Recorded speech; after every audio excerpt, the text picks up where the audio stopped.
Assalamualaikum students, how are you? I hope you will be fine. Students, today I'll teach you English unit number 3, exercise grammar, page number 28 and 29. Students, now let us start topic indefinite pronouns, vague pronouns.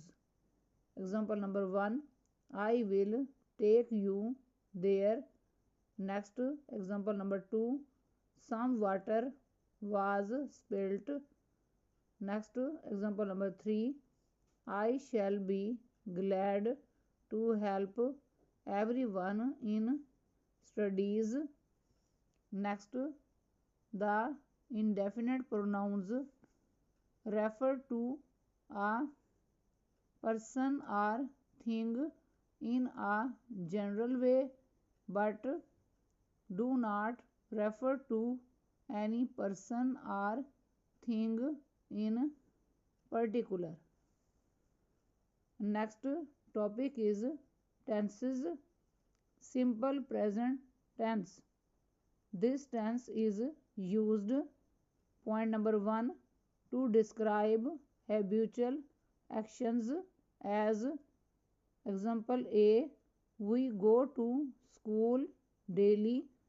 Example B, I get up early in the morning. Next, point number 2, to express general truths as example A, the earth revolves around the sun. Next, example B, the sun sets in the west. Next, page number 29, point number 3, to tell usual acts as example A, my mother cooks delicious food. Next, point number 4, to tell general facts and schedules as example A, I speak English quite well. Next, example B, the train leaves at 10 PM. Students, आज का lecture यहाँ complete हुआ. I hope you will be understood this lecture. Students, kindly note down this work on your books. It is your book work.